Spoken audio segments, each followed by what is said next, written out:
Hello everyone, today we are continuing the story of Jiang Xiaoyong, a young man who meets his end in the most brutal way, betrayed and killed by his gold-digging girlfriend and her fat-ass lover in the middle of a zombie apocalypse. But fate throws a twist his way. Jiang wakes up a full month before the apocalypse hits, and this time he's armed with a game-changing system that grants him superpowers. Now he's back and full of vengeance, ready to rewrite his story and settle some serious scores. Please leave a like as today's like goal is 1,500 likes to hit the subscribe button for more videos. So let's start the story without any delay. The story begins with Jiang Xiaoyong, tied up like a roast pig on a string, hanging dangerously close to a group of zombies, snarling from behind a locked jail below. Talk about living on the edge, literally. Just then, his ex-girlfriend, the master of heartbreak, steps in and of course calls him by name. She's got that villainous smirk and in her classic style, tells him how all of his companions are 6 feet under and now his life is basically a joke. With no more purpose left for him, she twists the knife. Jiang Xiaoyong glares at her, his eyes burning with fury. In his mind, memories of his fallen friends flash by and the guilt weighs heavy. Of course, he blames himself because why not throw in some guilt while you're being humiliated? He knows he's the reason they're gone. Then, like a hero with a flair for drama, he yells, swearing she deserves nothing less than the most excruciating death possible. Meanwhile, the gold digger cozies up to her new prize, a fat guy who could probably sweep butter if he tried hard enough. She practically throws herself on him, and while batting her eyelashes, whining about Jiang Xiaoyong's growing fury like it's some sort of inconvenience to her. The fat guy, of course, grins like he's just won the lottery. With a grin, the fat guy pulls out a remote, clearly excited to push a few buttons. He looks at Jiang, full of smug satisfaction, and suggests they should start torturing him slowly to let out some of that pent-up rage. But before he does, he makes sure to remind Jiang of one last thing, the supplies. He actually thanks him, knowing those precious resources will keep him and his gold digger comfortable for months to come. Apparently, luxury these days is measured in canned goods. The fat man, with a smug grin on his face, presses the button on the remote. The moment he does, Jiang Xiaoyong's ropes snap loose, sending him plummeting into the zombie pit below. In an instant, the ravenous zombies swarm him, tearing into his flesh like a pack of wild animals at a buffet. Blood spills from his mouth as they claw at his neck and body, ripping him apart piece by piece. Nothing like becoming an all-you-can-eat special for the undead. As Jiang Xiaoyong struggles, barely clinging to consciousness, he locks his gaze on the gold digger and her bloated lover, Jing and Lei Shuxiang. With what little strength remains, he silently vows that if he ever gets another chance at life, he will make them pay for what they've done. He promises himself that he won't rest until they suffer for their betrayal. Revenge is always a dish best served after a zombie mauling, apparently. But then, in a bizarre twist, he suddenly regains consciousness, not in the zombie pit, but sitting comfortably on his sofa at home. The blood, the zombies, the betrayal, all gone. Instead, standing in front of him is none other than Jing, the same gold digger, but this time she's not the Lei Shuxiang. She's arguing with him, demanding to know why he hasn't put her name on the house deed. She questions his love, her words sharp and accusing, as if Jiang Xiaoyong had simply forgotten her entitled demands. Jiang Xiaoyong feels a rush of confusion, his mind racing. He begins to realize that something strange is happening. He wonders if he has been reborn and somehow transported back to the time before the apocalypse.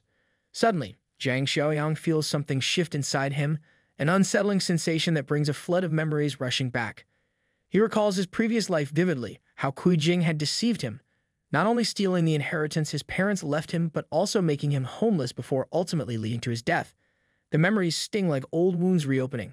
And then came the global catastrophe, the event that transformed most of humanity into flesh-hungry zombies, thrown the world into complete chaos. Jiang remembers how he was out wandering at that time, stumbling upon new friends who helped him navigate the apocalypse. Together, they fought for survival, scavenging and fighting through waves of the undead. But who would have guessed that Jing, the same woman who now stood in front of him demanding a spot on the house deed, had once pretended to be a desperate soul seeking shelter. She had played her role perfectly, earning his sympathy and using it as a weapon against him. In reality, she was an enemy agent sent to destroy everything he and his friends had worked to protect. He hadn't realized it back then, too caught up in the chaos, but now the truth is painfully clear. Jiang Xiaoyong pauses, his mind racing. As his thoughts linger on the betrayal, the bitch snaps him back to the present with a demanding question. She wants to know if he's even listening to her. Jiang glares at her, the anger simmering just beneath the surface, but this time, he knows better. Acting on impulse had cost him everything before. Now he can afford to let his emotions rule. Patience, he thinks. This evil bitch won't win this round. Kui Jing, with her usual arrogance, informs Jiang Xiaoyong that she's giving him 1 week to comply with her demands. Her threat hangs in the air, but instead of cowering or hesitating, Jiang immediately pushes her out of the room. He brushes her off with a casual, okay, I understand, telling her to leave. Not exactly the response she was expecting from her usual puppet. The gold digger pauses for a moment, turning around to look at him, clearly surprised. But before she can process what just happened, Jiang Xiaoyong quickly shuts the door behind her, leaving her in the hallway to reflect. She wonders what's going on with him. Since when did he become so bold? Something feels off, and it nags at her. With the door closed, Jiang Xiaoyong exhales, the weight of the moment sinking in. His eyes fall on the clock, and he stares at it intently. Time feels different now, more urgent. As he thinks it over, the realization hits him. There's only 1 month left before the apocalypse begins again. Panic mixes with determination. He knows he has to start preparing right away, but the sheer amount of things to do surprises him. Just then, something extraordinary happens. A unique system appears before him, floating in midair like a digital interface from another realm. The words on the screen are clear. The apocalypse system is now activated. Below that, it continues, stating that the system mission is in progress and urging him to complete it as soon as possible. The mission named Preparation for the Apocalypse flashes on the screen in bold letters, followed by the mission's requirements. Own a piece of land and prepare a year's supply of provisions. Completing these tasks will earn 10 mission points. Jiang Xiaoyong's mind races as he processes the information. This system seems to be more than just some guidance tool that rewards points. But what exactly can these points be used for? The system answers his unspoken question by opening a store interface. Various items are displayed, each with a different cost. Recovery potions appear first, promising enhanced health. The Apocalypse Farmer Supply Box costs just 2 points, while the Drama Supply Box oddly costs 10 points. Jiang notices that refreshing the items in the store will cost 2 points as well. It's like a twisted version of online shopping, but instead of deals, you're stocking up for doomsday. As he scans the options, a thought hits him. He almost forgot that in his previous life he had been foolishly stingy. Back then, he had been so obsessed with saving money to collect the bride price for Kyun Hee-jin that he ended up malnourished, scraping by on the bare minimum, saving every penny like it was some grand strategy, only to end up a half-starved fool. Chuckling at the absurdity of his past, Jiang Xiaoyong grabs his phone without hesitation and orders food, lots of it. With only a month before corpses start littering the streets and chaos reigns, he figures it's a perfect time to indulge. Moments later, an impressive spread of food arrives and is laid out on his table. He looks at the meal in awe, recognizing it as a legendary 3-star expensive takeaway. Jiang Xiaoyong grabs the expensive food in his hand, curiously wondering if the taste lives up to its high price tag. He takes a bite, and the moment the food touches his tongue, a burst of joy overtakes him. His eyes widen, shining with excitement. This isn't just good, it's a culinary masterpiece. He practically leaps with happiness, exclaiming to himself how absolutely delicious it is. Without wasting a second, he devours the entire meal at lightning speed, scarfing down every last bite like it's the best meal he's ever had. Just as Jiang Xiaoyong finishes his meal, his phone rings. He glances at the screen and notices it's a call from one of Kui Jing's friends. He answers with a smirk, already expecting some drama. He wonders aloud if that manipulative woman cried to her little angel friend. On the other end, the voice immediately challenges him, scolding him for how he's treating Kui Jing. She claims Kui Jing only wanted him to prove his love and that refusing to hand over his property was a clear failure on his part. The friend continues, insisting that Kui Jing was simply testing him, and he fell short of her expectations. Then, as if delivering some grand ultimatum, the friend suggests that if he brings the house documents and 1 million yuan in cash, an apology might just fix things. Otherwise, Jiang Xiaoyong should consider their relationship over. Ah yes, because nothing says love like demanding 1 million yuan and some paperwork. Jiang Xiaoyong's patience finally snaps. He responds coldly, asking just who they think they are to test him. As if he's some contestant on a reality show. With a sharp retort, he tells her to go to hell, and without waiting for a reply, he immediately hangs up the phone.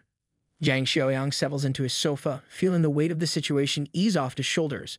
His mind drifts to the first mission given by the system, to own a piece of land. It's a clear goal, and as he starts walking, thoughts of the future rush through his mind. He imagines building the strongest fort on this land, not just any fort, but one that's strategically located near a water source and surrounded by a forest for both defense and resources. Because why just survive the apocalypse when you can thrive in it like a king? Determined, he heads to a place where he can buy land. As he arrives, a woman approaches him with a polite smile, asking if he's here to rent or buy a house. Before Jiang can respond, his sentence is cut off by the sudden arrival of a man in a coat, The man, clearly flaunting his authority, interrupts the woman. His name is Zhu, the first manager of real estate sales, and from the smug look on his face, it's clear he's not here to help. Zhu addresses the woman, Xiaoyong, and without a hint of respect, orders her to carry boxes to the back because they apparently received a large shipment of toilet paper. Ah yes, truly the most essential commodity for any real estate mogul. Never mind the customers. Xiaoyong protests, explaining that she's currently attending to a customer, but Zhu doesn't even listen. Instead, he grabs her hand and pulls her toward him, reminding her of whatever nonsense he's been teaching her. He insists she return to work immediately, treating her like an inconvenience. Xiaoyong tries to reason with him, but Zhu, oozing arrogance, dismisses her with a sneer, openly mocking Jiang Xiaoyong in the process. He calls Jiang a broke loser, ridiculing his clothes and claiming he doesn't even look like someone who can afford a toilet. Jiang Xiaoyong's eyes narrow as he glares at Zhu, his expression serious. He asks Zhu to repeat himself, clearly offended by the disrespect. But Zhu, full of arrogance, doubles down, claiming that he looks down on people like Jiang. With a condescending glance, he taunts our hero, boldly declaring that if Jiang can afford only a toilet, he will live stream himself eating shit. Quite the bold promise for a guy who doesn't even listen to his own employees. Jiang Xiaoyong steps closer, locking eyes with manager Zhu, his gaze serious and unwavering. He speaks calmly, telling the manager that if he's serious about his promise, it will happen soon. With a smirk, Jiang Xiaoyong mentions he'll bring some fresh hot shit for Zhu in no time. As he speaks, he casually pulls out his debit card and turns to Xiaoyong, announcing that he isn't here to rent or sell a house, he's here to buy land. His words send a ripple of surprise through everyone in the office. They start murmuring among themselves, doubting whether he even understands how much land costs. They glance at him with skepticism, trying to gauge if he's for real. Some even comment that it's rare to see someone buying land, while others start thinking he must be extremely wealthy and a big spender. Funny how quickly opinions change when money's involved. Xiaoyong, clearly taken aback, quickly composes herself and signals Jiang Xiaoyong to follow her. She politely offers to give him a detailed introduction to the land available. As they walk forward, manager Zhu stands nearby, fuming in silence, clearly annoyed that this broke loser is suddenly commanding attention. Jiang Xiaoyong sits down and Xiaoyong shows him some papers. Zhu comments that when it's time to pay, many people suddenly disappear. He says he is not convinced he'll be able to make the payment, but Xiaoyong hands Jiang Xiaoyong the land documents anyway. Jiang Xiaoyong, unfazed, waves away the paperwork. He tells her he doesn't need all the details. Instead, he will outline his requirements and she can see if there's a match. Xiaoyong nods, intrigued, and asks him to share his preferences. He thinks for a moment and then explains that he's looking for land near mountains and water, with good transportation access, running water, and ideally, existing large buildings or factories on site. Xiaoyong is surprised, taken aback by the specific demands. She hesitates, trying to figure out if there's such a place, when manager Zhu butts in again, asking if there's no land in the East District that fits the bill. Xiaoyong is even more surprised by his suggestion and points out that the land in the East District may not be ideal. She explains that while there is land there, the factories are all unfinished projects and the construction team leader has fled, leaving everything unresolved. It's not exactly land you'd sell to a regular customer. Manager Zhu, still brimming with arrogance, dismisses the idea, sneering that Jiang Xiaoyong's demands are unreasonable and that he's clearly not serious about buying land. He accuses Jiang of simply causing trouble, but Jiang Xiaoyong, ignoring Zhu's remarks, asks if there really is a piece of land in the East District that meets all his criteria. Xiaoyong confirms there is, but reiterates that the factories on the land are incomplete. Hearing this, Jiang Xiaoyong's eyes light up. He takes the papers in his hand, reviewing them carefully. In his mind, he realizes that this land is perfect for him. It matches his needs exactly. The unfinished factories will save him both time and money, and adding barbed wire for defense will be easy. The Apocalypse Fort is practically building itself. Satisfied, he hands the papers back to Xiaoyong and calmly tells her he's ready to buy the land. He asks if they can sign the contract and proceed with the payment immediately. Xiaoyong, so shocked by his decisiveness, bows her head and takes the documents, asking if he's really sure about purchasing land with incomplete factories. Jiang Xiaoyong responds with confidence, insisting they move forward with the contract and payment. He even adds a cheeky remark mentioning that someone is eagerly waiting to eat some fresh shit after this. Without further delay, Jiang Xiaoyong makes the payment right away. He then walks up to the manager, smugly handing over the payment receipt. Looks like someone's going to have to keep their promise. The manager stares in disbelief at the payment receipt, his mind racing with confusion. How could this possibly be true?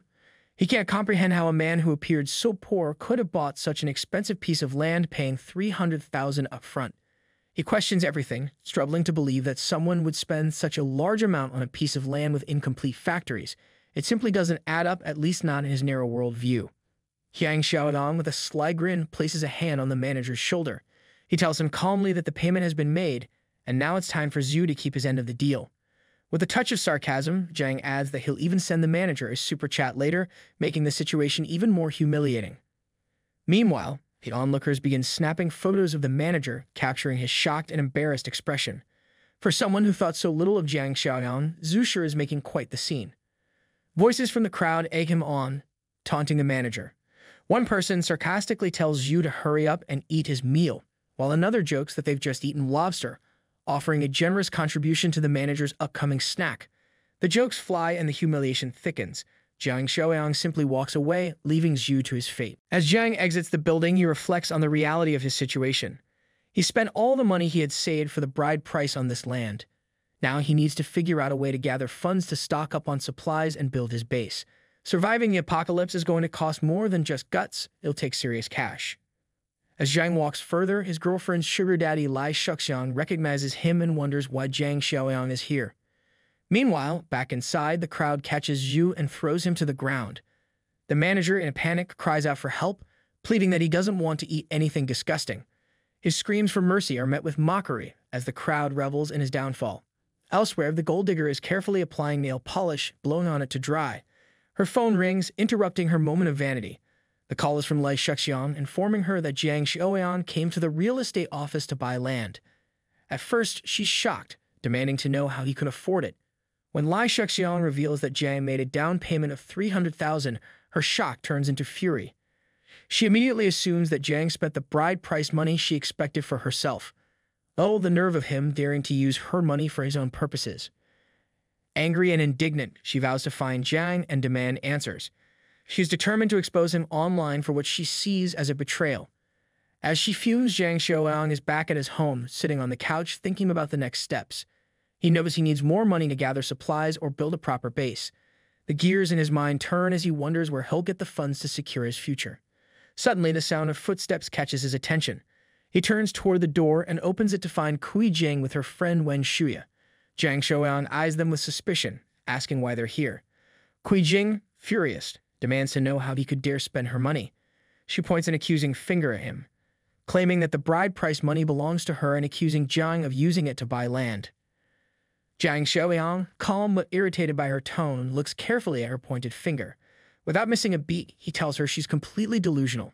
To prove his point, he pulls out a fat bundle of cash and places it on her shoulder.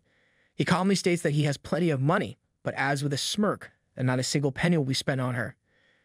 Jiang Xiaoyong fixes his gaze on her, his tone serious as he reveals what he knows. He tells her that if she thinks he's unaware of her relationship with Lai Shuxian, she's sorely mistaken. He's found out everything about their affair. She's been cheating on him all along. The woman's eyes widen in shock and anger flashes across her face. Inside, her thoughts race. How could he possibly know about her and Shuxian? May have been so careful. Without hesitation, Jiang Xiaoyong throws both women out of his house, standing firm at the door. Wen Shuya, attempting to defuse the situation, insists it's all just a misunderstanding. But Jiang, now fully in control, responds coldly, making it clear that this is no misunderstanding. He tells her he has no interest in a woman who would cheat with an old man and bluntly ends the conversation. Considering my ass as an ass is not a misunderstanding. He slams the door shut and mutters a final curse, disgusted by the whole ordeal. Outside, the women are stunned. Kui Jing, confused and rattled, wonders how Jiang Xiaoyong could have known about the affair. She thought they had been careful, always booking rooms discreetly. Wen Shuya, pressing the elevator button, tells her that this is a serious problem. She adds that she had no idea she was involved with Lai Shuxian, a middle-aged man. The cheater admits that yes, they booked rooms a few times, but she never thought would spiral out of control like this. As they descend, they realize they need to come up with a plan. They agree they should think it through before taking any further action. Wen Shuya, with an evil smile, thinks that since Kui Jing's the one who messed things up with Jiang Xiaoyong, there's a chance she can take her place. Meanwhile, Jiang Xiaoyong heads to the property he just bought. There he meets with the engineer and foreman of the Pyro Construction Company to discuss renovations for the factory. Jiang points out the factory and states that he wants it fully renovated. He asks how long it will take to strengthen the walls, install guard towers, Put up barbed wire, fit in steel blast-proof doors, and add bulletproof tempered glass. The foreman, a practical man, looks at Jiang with concern and tells him that all this work will take a considerable amount of time. He even jokes, asking Jiang which power he insulted to need such heavy fortifications.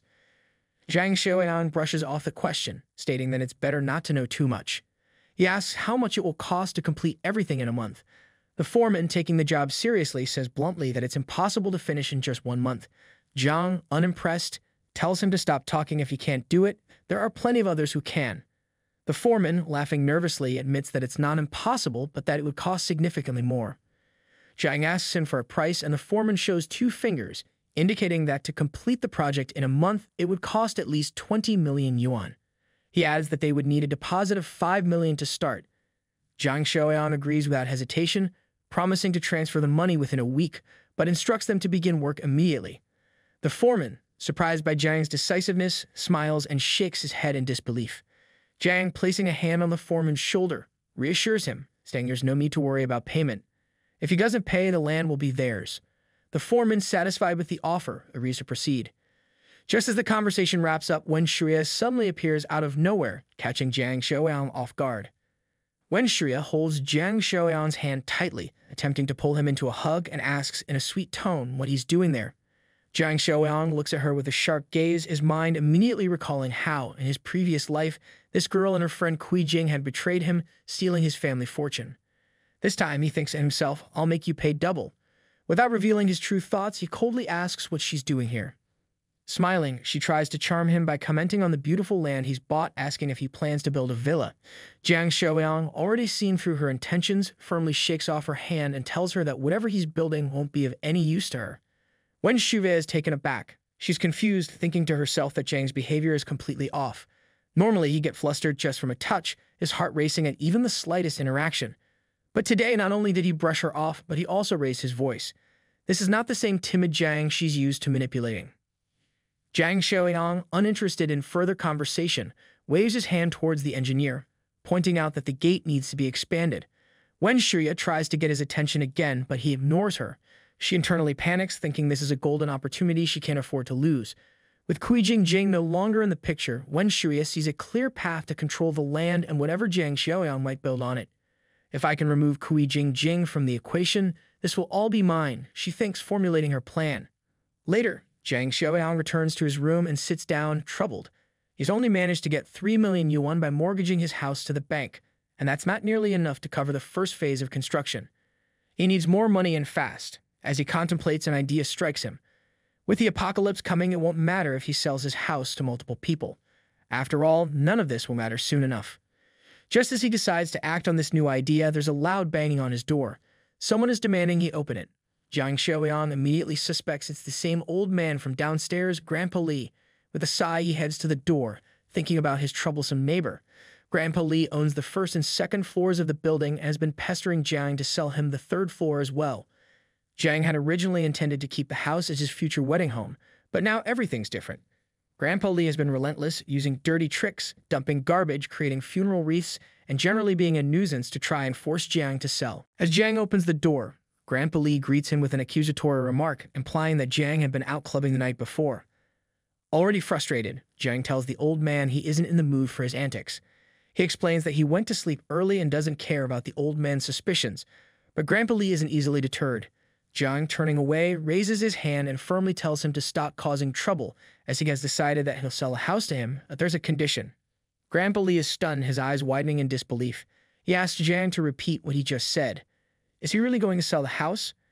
Jiang stands firm and tells him he will, but the old man must meet a condition. Curious and desperate, Grandpa Li asks what that condition is.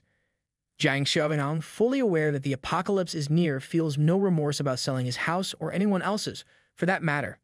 With that in mind, he turns to Grandpa Li, who is still looking at him with surprise. Jiang Xiaoyong lays it out clearly. He will hand over the house after 6 months, and until then, he needs to stay there. Before that, the old man must transfer 5 million yuan to him so he can pay off the mortgage for his new house. Grandpa Li hesitates for a moment, thinking it over, but Jiang Xiaoyong pushes him, telling him that if he doesn't agree, he can forget about the house altogether. Hearing this, Grandpa Li suddenly becomes gleeful, readily agreeing to the conditions, but with one catch. He insists they sign a contract to ensure that Jiang can't back out. Jiang Xiaoyong agrees without hesitation, assuring the old man that there will be no problem in signing a contract. However, in his mind, Jiang Xiaoyong smirks, thinking, just wait, old bastard. You'll be trapped in your house when the apocalypse hits, not long before you meet your end in there. After securing the deal, Jiang Xiaoyong pulls out his phone and does some mental calculations. Once Grandpa Lee's 5 million yuan is transferred along with the 3 million from the mortgage loan, he'll have a total of 8 million yuan. Feeling confident, he turns to the system, ready to move forward. He knows he must complete the system tasks to claim his prize. Jiang soon heads to a large mall, where he begins purchasing vast amounts of supplies. The system confirms that a year's worth of provisions needs to be prepared, and he fills several trolleys with goods, drawing the attention of everyone around him.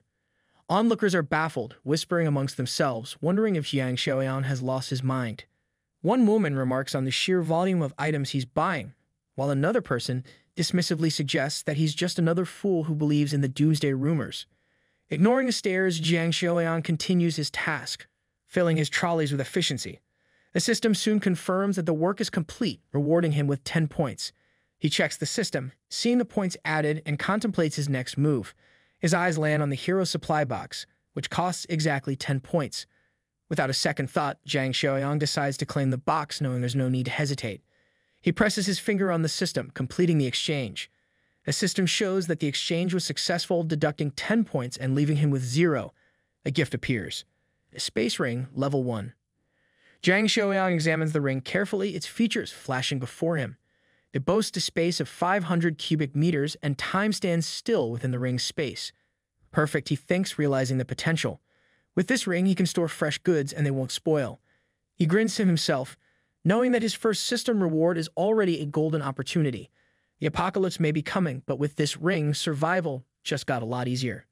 The system displays Jiang Xiaoyong's new mission, to secure 10 years of sustenance and supplies.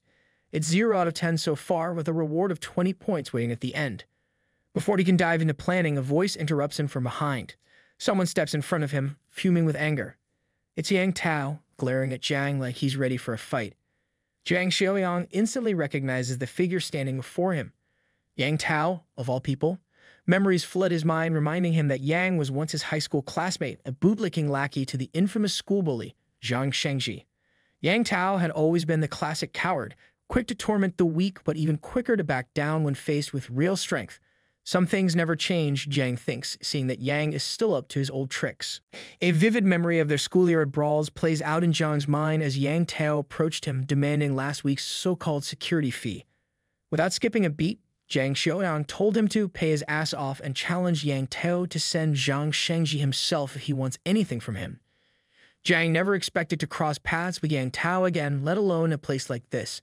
But here they are, and some old habits clearly die hard.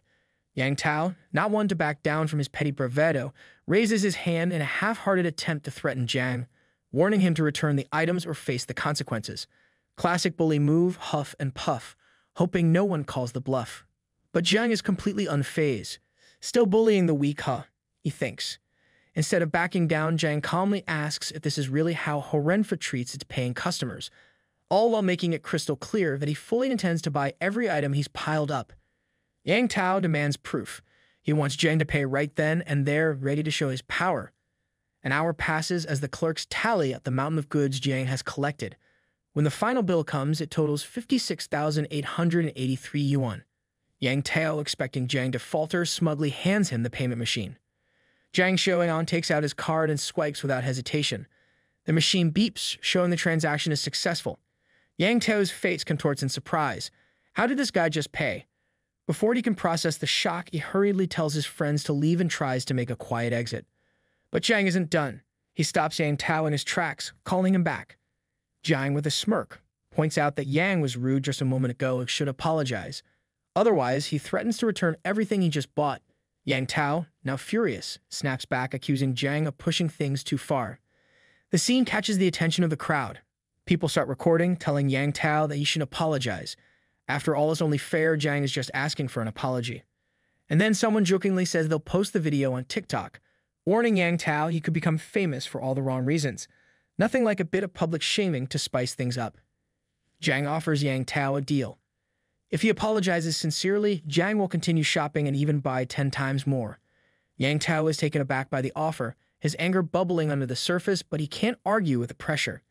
Jiang swipes his card again, showing a balance of 7 million yuan. The crowd is stunned, and Yang Tao's face turns red, realizing he has no choice but to submit. Finally, after grinding his teeth in frustration, Yang Tao bows his head and apologizes. Jiang, with a victorious smile, pats him on the head, reminding him to be more careful in the future and not to let his arrogance get the best of him. A little humility might save your skin in the apocalypse, buddy. As Jiang Xiaoyong walks away, Yang Tao, now trying to smooth things over, nervously asks why Jiang is buying so many supplies. Jiang, not in the mood to entertain him any further, brushes him off, saying it's none of his business. He's planning something big, but Yang Tao doesn't need to know what. Not like Yang would survive long enough to see it anyway. Yang Tao, trying to keep things light, asks with a smile if Jiang Xiaoyong's big deal means the goods in the supermarket warehouse won't be enough. He even jokes that Jiang might need to find a wholesaler. Jiang, catching the implication, looks back at Yang and slyly asks if he knows any wholesalers, considering Yang works at a supermarket. Yang Tao, eager to show off, immediately brags about his connections, proudly stating that he now works in wholesale alongside none other than Jiang Shengji. Without wasting time, Yang Tao pulls out his phone and calls Jiang Shengji, boasting about having a big client lined up. Jiang Xiaoyong, watching the scene unfold, can't help but think to himself how Yang Tao is still playing second fiddle to Jiang Shengji. He wonders just how much shady gray income these two have been skimming from the horrendous supermarket business. Nothing like good old high school cronyism to make a few extra bucks under the table. As they stand in front of a warehouse, the quiet is shattered by the screech of a car speeding toward them. Out of nowhere, the car slams into Yang Tao, though fortunately, he survives the impact. Jiang Xiaoyong, his eyes narrowing, scolds the driver for his reckless behavior. The driver, casually sipping from a bottle labeled Secret, steps out of the car. It turns out to be none other than Jiang Shengji himself, swaggering in like he owns the place. Yang Tao, so rattled from the near miss, rushes over to greet Jiang, eager to impress. He introduces Jiang Xiaoyong as the big client he mentioned earlier. Jiang Shengji, however, barely seems to register Jiang. With a dismissive look, he asks Yang who this Jiang is, clearly not remembering. After a moment, it clicks for him, Jiang Xiaoyong, their old high school classmate. Jiang Shengji gives Jiang a once-over, barely hiding his disdain. He scoffs, remembering Jiang as the weak boy with just enough backbone to stand up but never enough to win a fight. Jiang Shengji, the self-proclaimed connoisseur of high fashion and inflated egos, strides over to Jiang Xiaoyong with his usual look of disdain. Without warning, he grabs Jiang's jacket, inspecting it as if he's about to write a review on it.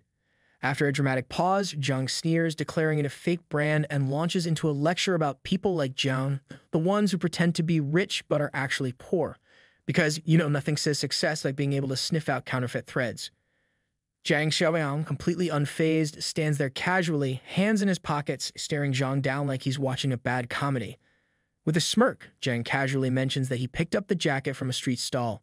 No shame in street fashion when you can still kick someone's teeth and while wearing it. Frustrated by Jiang's lack of reaction, Jiang Shengji suddenly smacks poor Yang Tao on the head because apparently, when you're Jiang, hitting your lackey is how you think problems get solved.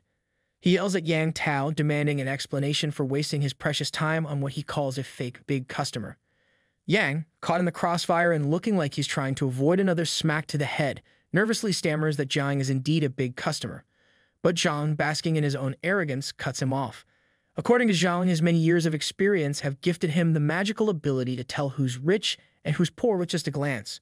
Apparently, he thinks he's developed a sixth sense for checking people's credit scores on sight. Jiang, calm but definitely irritated, looks up with a sharp glare and with his trademark sarcasm, muses that his aura must really be lacking if someone as clueless as Jiang Shengji is looking down on him. With a smirk, Jiang throws in a jab, calling Jiang illiterate. That hits a nerve. Jiang Shengji's temper boils over, and he grabs Jiang by the collar, fuming like a kettle ready to blow. He demands to know what Jiang just said, clearly unable to handle the fact that someone has the audacity to not worship his almighty fashion sense and business instincts. With a smile still plastered on his face, Jiang repeats it clearly. You look down on people. Jiang's face turns red with rage as he processes the insult, barking that no one calls him illiterate. Jiang, completely unfazed, points out that Jiang clearly doesn't know how to talk to customers. If being rude were a sport, Jiang would have a gold medal by now. At this point, Yang Tao, ever the opportunist, tries to defuse the situation. He nervously interrupts, explaining to Jiang that Jiang Shengji really is illiterate and that calling him that hits a nerve. But his attempt at calming things down backfires spectacularly. Jiang, already furious, turns and kicks Yang Tao, telling him to shut his mouth if he can't speak properly. Nothing like kicking your loyal lackey to show how great of a leader you are. Jiang, turning back to Jiang, tightens his grip on Jiang's collar and growls a threat. He declares that if Jiang doesn't buy a significant amount of goods today, he won't be able to leave on all four legs. Jiang Xiaoyong, keeping his composure, pulls out his mobile and calmly tells Jiang Shengji to stop pulling his collar. He offers to show his account balance, which instantly softens Jiang's aggressive stance. Curious, Jiang takes the phone from Jiang's hand and peers at the screen, his eyes widening in disbelief. 1 million yuan has just been transferred and can't hide his surprise. Jiang looks back at Jiang and asks, almost incredulously, if he's serious. Jiang responds coolly, reminding Jiang that he didn't come here to play games. The 1 million yuan is just a deposit. He plans to buy goods worth 5 million from Jiang's warehouse. Once the goods are loaded, Jiang will pay the remaining 4 million. Jiang's anger quickly fades, replaced by the glint of greed. He asks Jiang what kind of supplies he's looking for. Jiang, keeping it simple, says he wants rice, oil, salt, and anything edible. He's ready to buy it all and take it with him. Jiang turns around, practically grinning to himself. Who would have thought I'd get so lucky? He thinks, realizing that most of the food in his warehouse is on the verge of expiring. And now, a fool like Jiang is here, ready to take it off his hands. Jiang eagerly leads Jiang to his warehouse, offering a 10% discount on the original wholesale price if he takes the lot. But as Jiang Xiaoyong walks ahead, he inspects the goods carefully, his instincts telling him something's off. Jiang, sensing a shift, asks what Jiang thinks of the merchandise. Jiang, unfazed, picks up a package and examines it closely. His eyes narrow as he realizes that beneath the pristine outer layer, the food inside is nearly expired. With a calm but cutting tone, he turns to Jiang and points out that most of the goods are on the brink of expiration. So, you're not a good person at all, huh? Selling me nearly expired goods as if they're fresh. Jiang Shengji, caught off guard, thinks to himself, I didn't expect this guy to know his stuff. But he quickly shifts gears, offering another deal. He proposes that if Jiang takes all the nearly expired items, he'll give him a 50% discount. How about that? Jiang thinks, convinced that the discount will be enough to seal the deal. Jiang Xiaoyong looks at Jiang Shengji seriously and clarifies that his 5 million is for top-quality goods only. He has no interest in expired or subpar stock. Buying trash isn't exactly on the shopping list. He insists on purchasing the best, leaving Jiang Shengji stewing in both anger and confusion. Jiang then casually mentions that he has other plans for all that soon-to-expire food Jiang is trying to offload. Jiang Shengji, intrigued yet skeptical, asks for details about Jiang's plan. Jiang responds by saying he'll take all the expiring food at a 50% discount but will pay for it in 1 month. Jiang, still suspicious, questions what happens if Jiang refuses to pay after the stock is gone. After all, in Jiang's world, a deal without immediate cash is just asking for trouble. Jiang, ever the smooth talker, reassures him that Jiang can mortgage his house if that happens. This catches Jiang Shengji off guard. Why would anyone want to buy expired food, let alone suggest mortgaging a house for it? Jiang demands to know the reason behind Jiang's strange offer. Jiang, with a knowing grin, pats Jiang on the shoulder and hints that expired food will become very valuable in the coming days. It's like Jiang is courting the future's most unwanted gourmet delicacies. Jiang, startled by the statement, presses for more information, but Jiang keeps things mysterious. He tells Jiang not to ask too many questions and to simply deliver the goods, promising to send the address soon. Just then, Jiang's phone rang. He checks his phone and someone from the other side inquires him if his house is still up for sale. Jiang, without skipping a beat, confirms and dismisses the inquiry. He states to Jiang Shengji that he has other things to deal with, instructing him to get the food sorted out first and then walks away, leaving Jiang standing there, still trying to process the conversation. Just then, Yang Tao approaches Jiang Shengji and asks if he still thinks he had set him up. Jiang Shengji, still confused, comments that this kid's family is just average, then how did Jiang manage so well? Where's all this money coming from? Meanwhile, an old man approaches Jiang Xiaoyong with a bag containing 4 million yuan in cash. Handing the money over, the man tells Jiang it's the deposit for the house. He also holds a contract ready to finalize the deal. The old man agrees to Jiang's terms of vacating the house within 3 months, clearly in a hurry to sign. Jiang watches him closely, amused by how desperate the old man seems. Didn't even check the house properly, and he's already shoving money at me. Curious, Jiang asks why the man is in such a rush. The old man, looking a bit flustered, explains that his granddaughter needs to transfer schools and they urgently need a residence. He's been searching the area for days, and Jiang's house is the only one available for sale. The man pleads with Jiang not to back out and to finalize the deal quickly. Jiang Xiaoyong looks at the old man and chuckles, teasing him by pointing out how honest he is for revealing everything up front. He jokes that with all this information, he could easily raise the price. The old man's face turns pale as he pleads, explaining that the house money is the savings of 2 generations, and they simply can't afford any more. Jiang reassures him with a grin, saying he's just messing around and won't back out of the deal. After signing the agreement, Jiang hands the papers over, watching as the old man, relieved and grateful, bows his head. The old man thanks Jiang, saying he won't bother him anymore, and Jiang tells him to take care. But as Jiang watches him leave, a darker thought crosses his mind. In the upcoming apocalypse, kind and honest people like him and his granddaughter probably won't make it through the first month. Still, he shrugs it off and gives the old man his current address when asked, thinking that the survival of others is no longer his problem. Later, Jiang heads to his villa, where the construction work is progressing. The engineer approaches, asking about the second payment, which is now due. Jiang promises to transfer the funds soon and asks for a progress update. The engineer informs him that 80% of the construction is complete, pointing out how secure the walls and doors are becoming. Jiang inquires about the warehouse, and the engineer explains that the old factory has been cleaned and is ready for use. Jiang is pleased and compliments the work, satisfied that everything is falling into place. Turning to his phone, Jiang checks on the distribution of the goods he bought from Jiang Xiaoyong. Meanwhile, workers handling the loading talk amongst themselves, impressed by Jiang's generosity. Getting paid 2,000 each for this job, now that's what they call a sweet deal. They marvel at how Jiang is turning the place into a bunker, realizing that in times like these, the rich definitely know how to secure their lives. Jiang, ever the meticulous planner, reminds them to store fresh produce like fruits and vegetables separately from other perishables to keep everything in good condition. The workers reassure him they've got it handled, and after a while, the work is complete. Jiang surveys the massive pile of supplies, a broad smile spreading across his face. Nothing like hoarding a decade's worth of survival to boost morale. Just then, the system chimes in, confirming that the 10-year supply task is complete. Jiang's system points jump by 20, bringing his total to 20. Excited, he checks the system store and finds new rewards available: physical enhancement potions, apocalypse, farmer supply boxes, and even ability awakening items. Looks like luck's really on my side, he muses, delighted that his abilities are arriving before the apocalypse even starts. With 10 points deducted from his total, Jiang unlocks a new gift: Mind's Eye, level 1. The ability allows him to detect whether someone harbors hostility toward him. Now that's a game changer, he thinks, recognizing how valuable this will be in the early days of chaos. It's like having an instant jerk detector, a must-have in a post-apocalyptic world. The system also adds a new task: be prepared for war, with a 10-point random reward for handling himself. Jiang adjusts his jacket, smiling as he reflects on how everything is coming together. He reflects that this is exactly what he had in mind. Late at night, Jiang Xiaoyong wanders into the shady corners of the black market, where deals are struck under the cover of darkness. The market is buzzing with whispered conversations, where people haggle like their lives depend on it. Some argue over whether a supposedly ancient artifact is real or just overpriced junk. Ah, the classic is this treasure or trash debate, the lifeblood of any black market. As Jiang strolls through the stalls, his eyes fall on Lai Xiaoyong, the same scumbag who betrayed him in his previous life along with his treacherous ex-girlfriend Kui Jing. Lai is in a heated argument with the shopkeeper, trying to haggle down the price of a fake jade bracelet. Nothing says romance like scamming your girlfriend with counterfeit jewelry, right? Jiang watches as Lai arrogantly insists that the bracelet is worth no more than 300 yuan, claiming it's a rip-off at any higher price.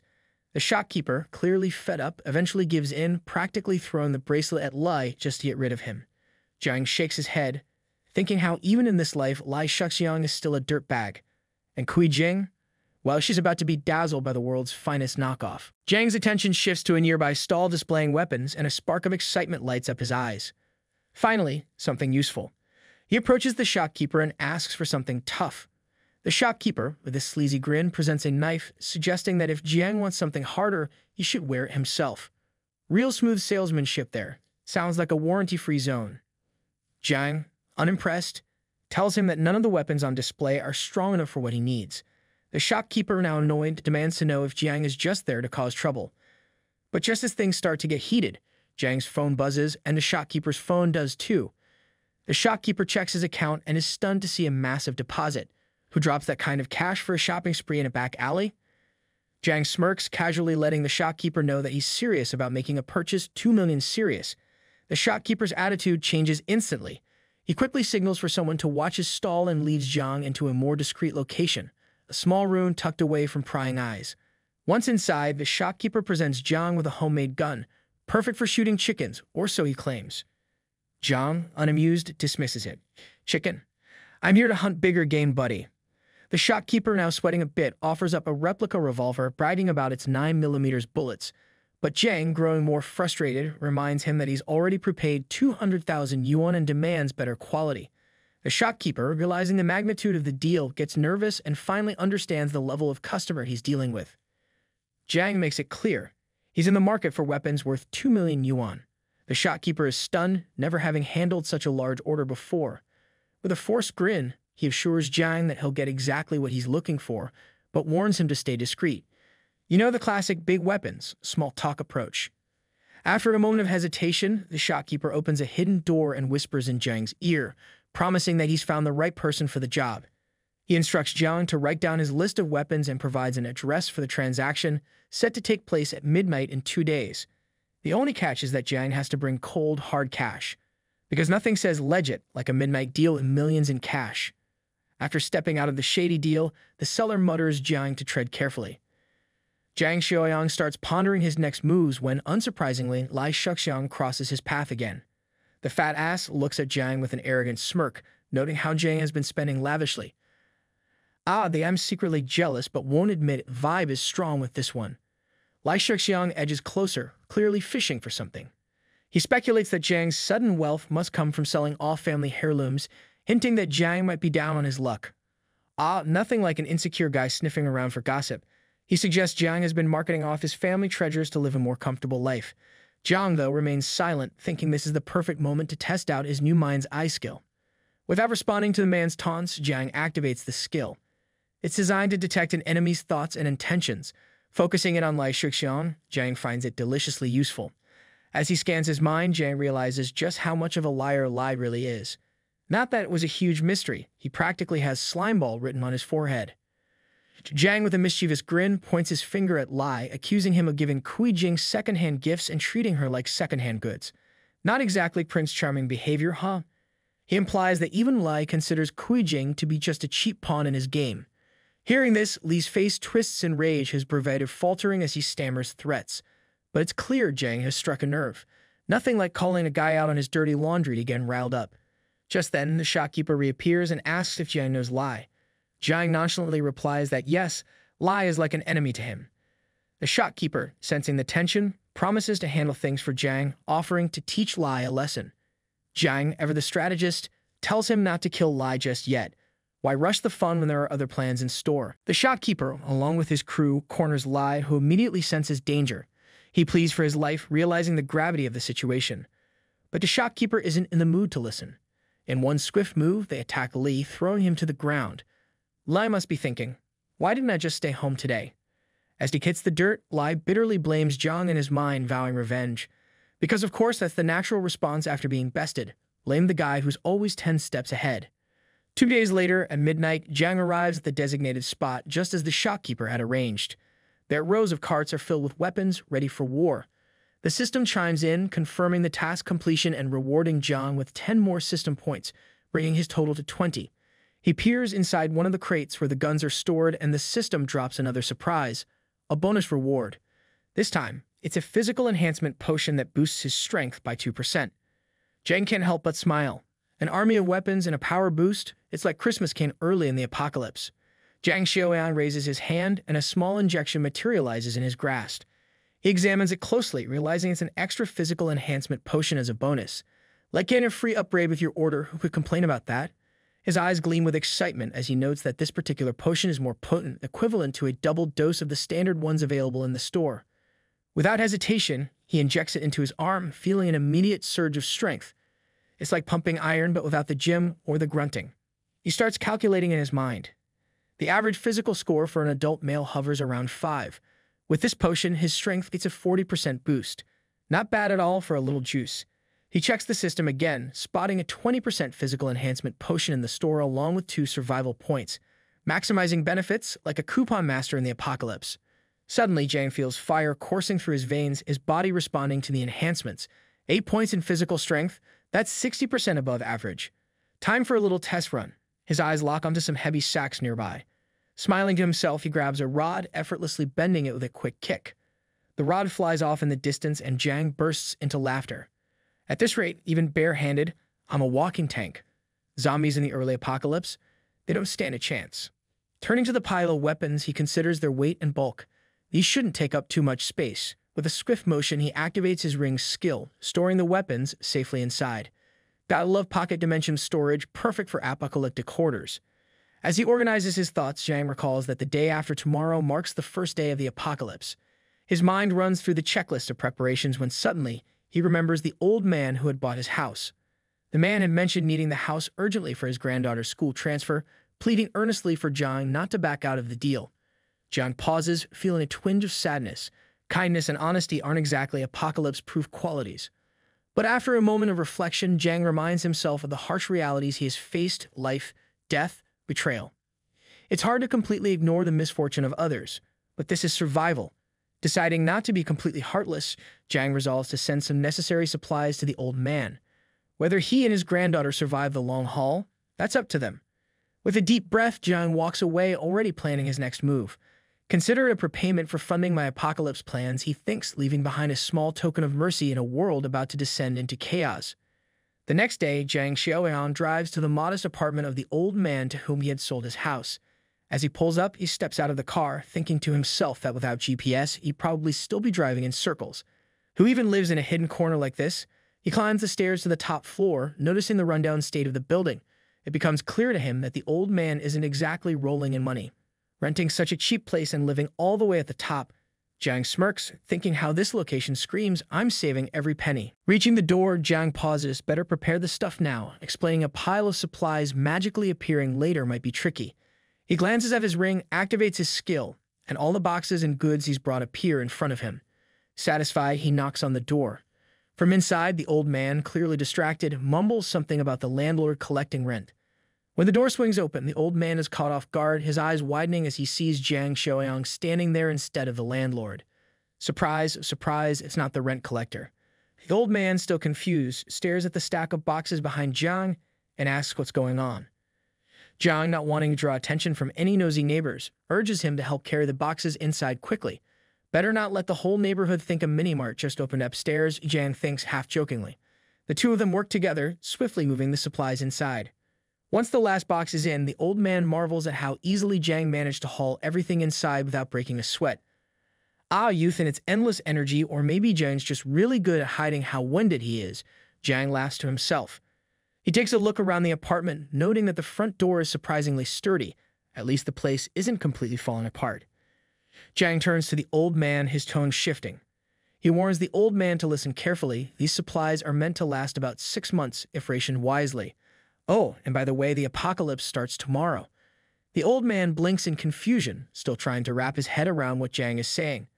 He wonders if there's something shady inside the boxes, almost convinced that Jiang might be hiding contraband or illegal goods, because obviously the only explanation for someone dropping off survival gear is that they're hiding something worse.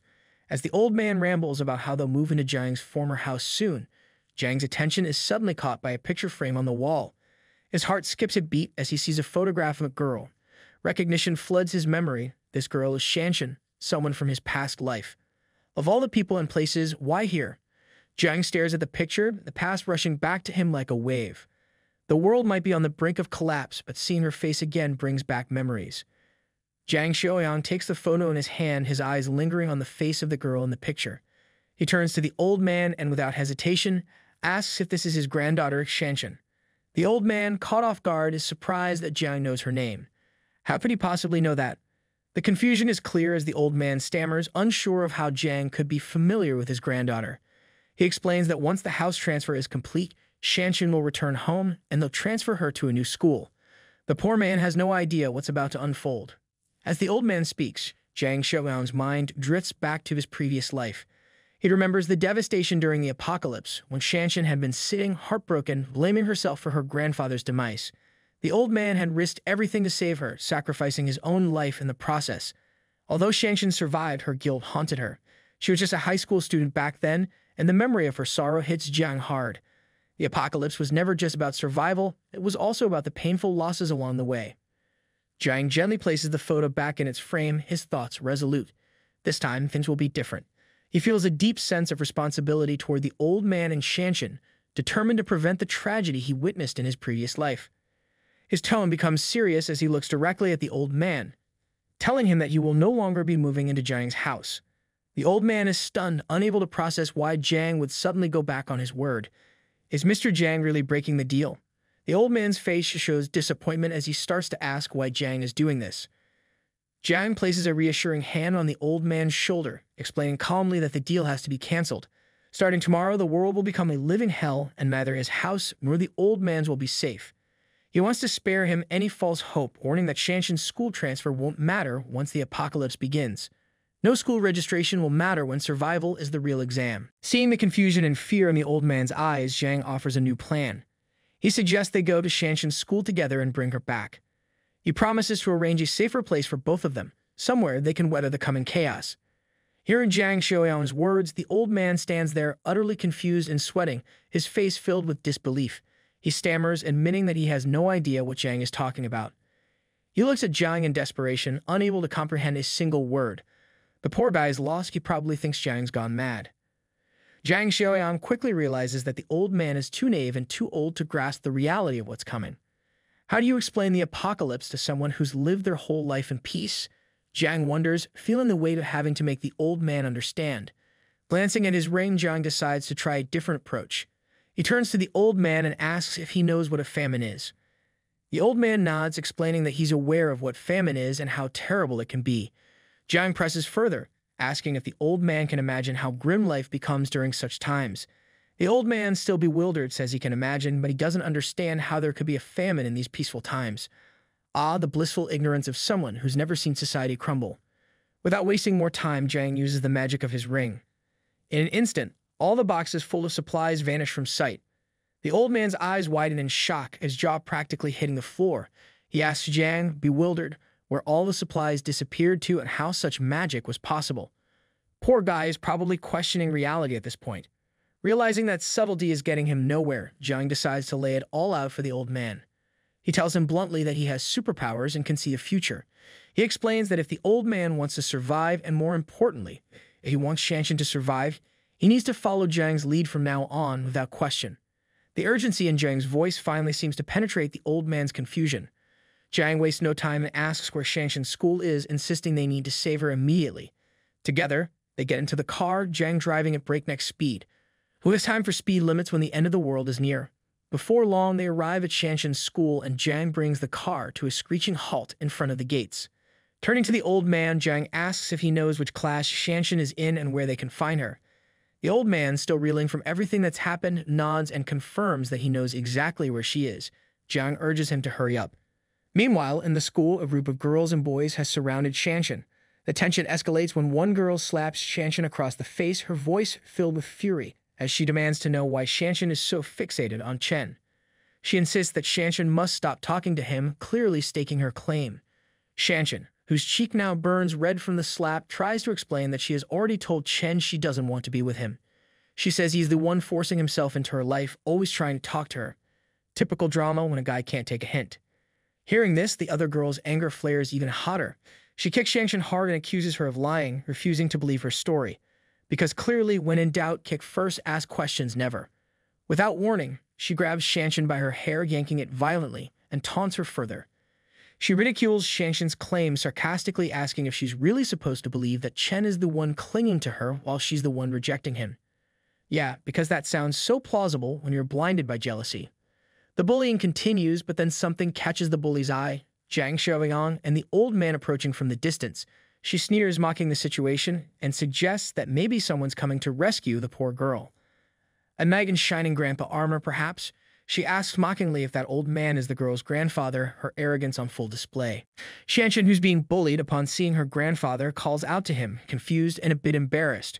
Her grandfather, however, is furious, pointing an accusing finger at the group of girls and boys, demanding to know why they're teasing his granddaughter. His protective instinct kicks in immediately.